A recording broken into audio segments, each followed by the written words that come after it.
Indo memberi yang terbaik.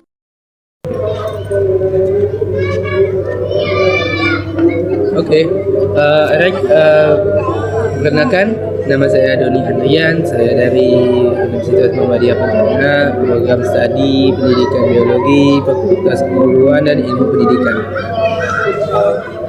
Di sini saya akan menjelaskan konsep tentang kewarganegaraan atau bisa dibilang PKN.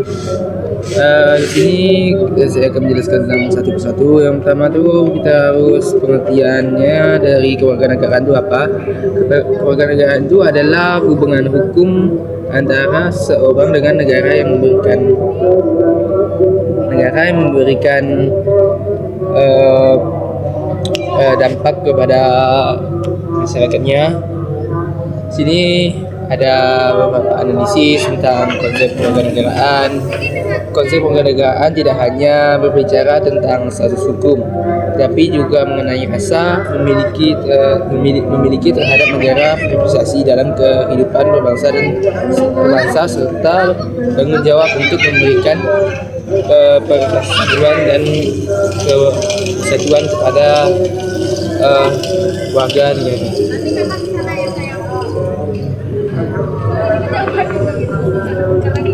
Oke, baik, saya akan lanjutkan dengan analisis dari konsep kewarganegaraan. Tidak hanya berbicara pada tentang status hukum, tetapi juga mengenai rasa memiliki terhadap negara, rasa tanggung jawab privasi dalam kehidupan berbangsa serta tanggung jawab menjaga persatuan dan menaati hukum yang ada. Misalkan berkendara menggunakan SIM, harus memiliki SIM, menggunakan helm dan tidak melakukan pelanggaran saat lampu merah tiba.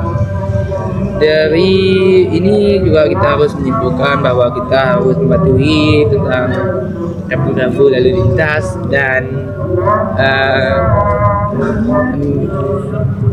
kewarganegaraan. Next. Patologi sosial dan pengaruh globalisasi. Oke, kita sini saya akan menjelaskan pengaruh globalisasi dan patologi sosial dari kewarganegaraan. Pengertiannya dari yang saya ketahui, psikologi sosial adalah perilaku yang menyimpang dari norma sosial sehingga menimbulkan masalah dalam masyarakat. Globalisasi adalah proses masuknya berbagai informasi, budaya, teknologi, dan ekonomi dari seluruh dunia tanpa batas. Analisisnya, globalisasi membawa dampak positif dan dampak negatifnya. Sehingga dampak positifnya itu bisa saya sebutkan secara lebih pendek dan saya jelaskan secara lebih ringkas. Jika saya sebutkan satu persatu dari dampak positifnya itu, dari pertama itu bisa saya sebutkan secara sedikit agar teman-teman paham. Dari pertama itu kemajuan teknologi komunikasi, dan yang kedua akses pendidikan semakin mudah, dan yang ketiga perkembangan ekonomi dan perdagangan. Dan dampak negatifnya itu kalau saya sebutkan ada beberapa. Yang pertama itu runtuhnya budaya lokal, dan yang kedua meningkatnya kriminalisasi berbasis internet.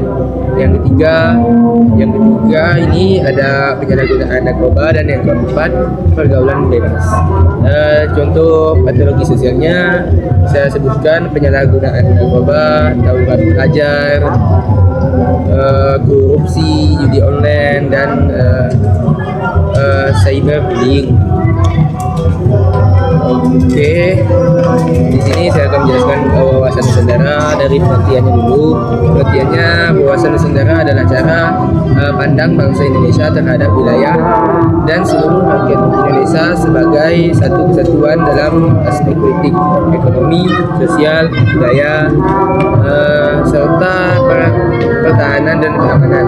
Dari analisisnya, karena Indonesia terdiri dari ribuan pulau, berbagai suku, bahasa, agama, dan cara diperlakukan cara pendidikan yang menekankan. Next. Wawasan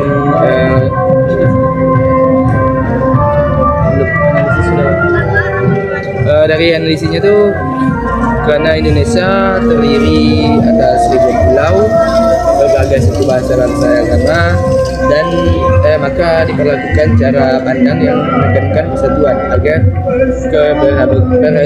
keberagaman tidak menjadi penyebab perpecahan dari suatu negara. Oke, saya akan lanjut dengan berbagai contohnya.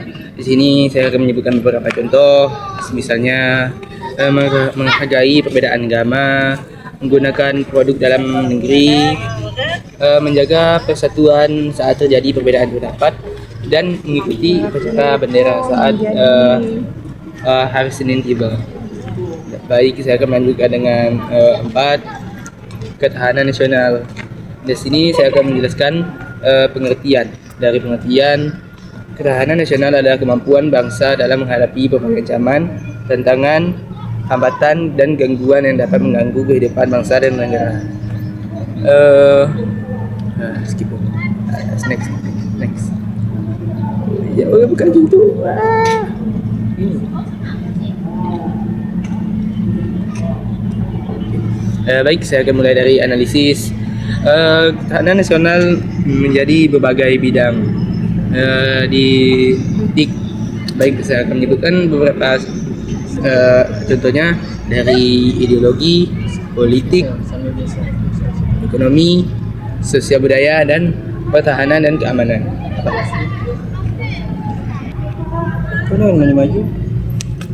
Oke, kita lanjut dengan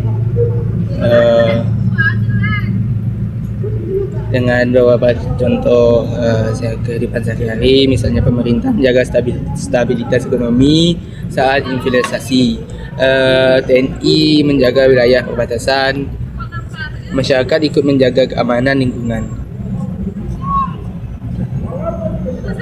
Baik, kita lanjut dengan kelima, identitas nasional, negara dan kewarganegaraan.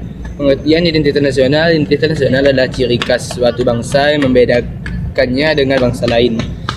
Bentuk identitas nasional Indonesia, misalkan bahasa Indonesia, Pancasila, Undang-Undang Dasar Republik Indonesia tahun 1945, bendera merah putih, lambang Garuda Pancasila, lagu Indonesia Raya, dan terakhir bisa kita bilang semboyan Bhinneka Tunggal Ika.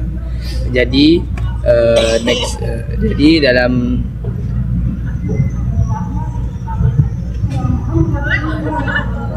ya betul. Mana bisa sedikit lagi.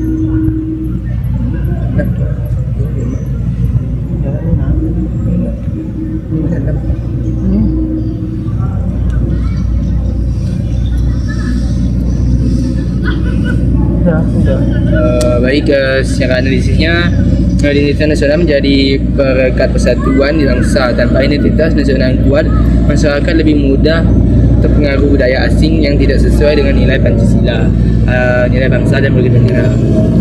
Dari itu saya akan menerapkan beberapa contoh dalam kehidupan sehari-hari.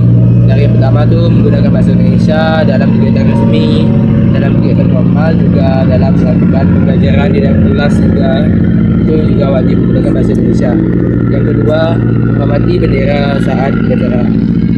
Simbol menghormati bendera saat upacara itu juga termasuk identitas nasional berbangsa dan bernegara. Dan yang ketiga, mengamalkan nilai-nilai Pancasila. Nilai-nilai Pancasila itu yang paling harus diamalkan, itu yang nomor 1, ketuhanan yang Maha Esa. Itu sih yang harus paling diamalkan. Soalnya tuh dalam kehidupan sehari-hari kita harus mengingat Tuhan kita dalam keadaan apapun.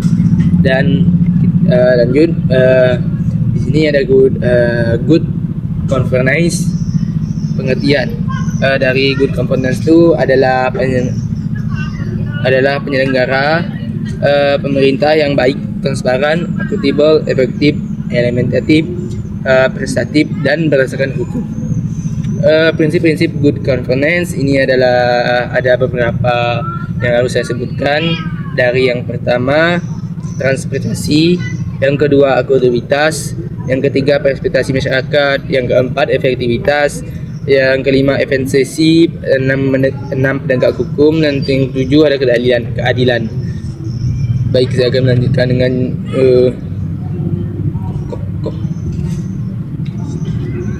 kapan lah?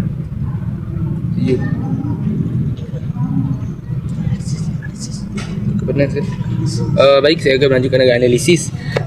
Analisis good governance bertujuan menciptakan pemerintah yang bersih dari korupsi dan mampu memberikan pelayanan publik yang berkualitas. Contoh dalam kehidupan sehari-hari, misalkan laporan penggunaan dana desa dipublikasikan kepada masyarakat agar masyarakat tahu berapa dana desa yang kita punya tanpa kita harus bilang mereka korupsi.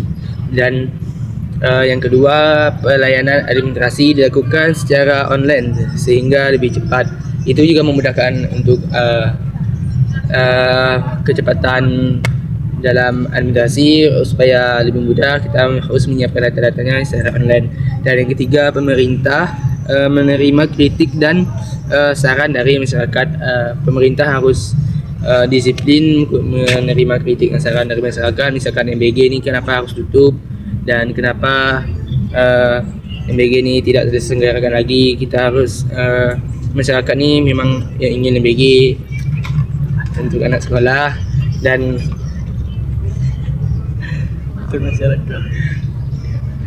untuk masyarakat juga, dan pemerintah harus menerima opini dan melakukan kritik dari masyarakat. Okay, next. Next kita masuk ke yang terakhir, yang ketujuh, demokrasi. Pengertian dari demokrasi adalah sistem pemerintah di mana kedaulatan berada di tangan rakyat dan dijalankan berdasarkan konstitusi. Ciri-ciri demokrasi dari pertama, pemilu yang bebas dan jujur. Yang kedua, kebebasan berpendapat. Yang ketiga, adanya lembaga perwakilan rakyat. Yang keempat, kebersamaan hak di depan hukum. Yang kelima, penghormatan terhadap hak asasi manusia. Dari analisisnya saya akan bilang beberapa. Saya akan mengatakan dari analisisnya, misalkan demokrasi memungkinkan masyarakat ikut menentukan arah pemerintahan melalui pemilihan umum dan partisipasi dalam kehidupan politik. Namun demokrasi juga memerlukan tanggung jawab agar kebebasan tidak disalahgunakan. Berikut ada beberapa contoh dalam kehidupan sehari-hari. Dari contohnya, misalkan yang pertama tu mengikuti pemilihan umum. Yang kedua, masyarakat dalam organisasi. Yang ketiga, menyampaikan pendapat secara santun. Baik, kita akan lanjut ke opsi yang terakhir, HAM dan Rule of Law. Di pengertian HAM, hak asasi manusia. HAM di pengertian HAM, hak asasi manusia. HAM itu adalah hak dasar yang dimiliki setiap manusia sejak lahir dan wajib dihormati, dilindungi dan dipenuhi secara kemanusiaan. Dan berikut beberapa contoh dari HAM. Yang pertama, hak hidup. Kedua, hak memperoleh pendidikan. Yang ketiga, ada hak beragama. Yang keempat, hak memperoleh pekerjaan. Dan yang kelima, hak menyampaikan pendapat. Okey, di sini saya akan mengatakan pengertian Rule of Law. Rule of Law adalah prinsip bahawa semua orang, termasuk pemerintah, tunduk pada hukum yang berlaku. Tidak ada seorang pun yang kebal hukum, bahkan termasuk pejabat dan penjabat dan presiden dan kadis juga. Okey, sini saya akan membacakan dari analisis HAM dan saya akan menjelaskan dari analisisnya. HAM dan Rule of Law saling berkaitan.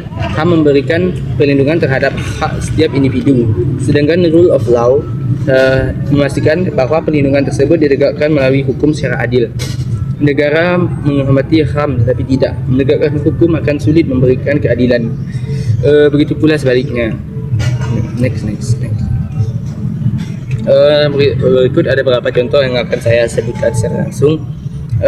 Yang pertama, seseorang yang melakukan tindak pidana diproses sesuai hukum tanpa memandang jabatan.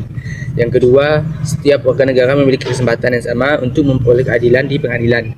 Yang ketiga, pemerintah menjamin kebebasan beragama sesuai ketentuan hukum. Ya, mungkin itu saja dari saya. Saya akan membaca kesimpulannya.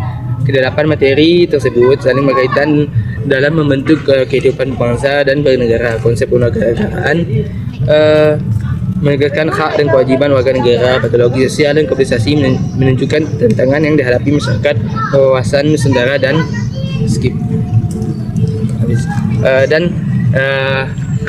hak yang harus dilakukan oleh masyarakat sekitar kita, yang harus kita patuhi sebagai warga negara yang adil dan mungkin saya Doni Andrian ingin pamit undur diri. Mungkin segitu saja dari saya.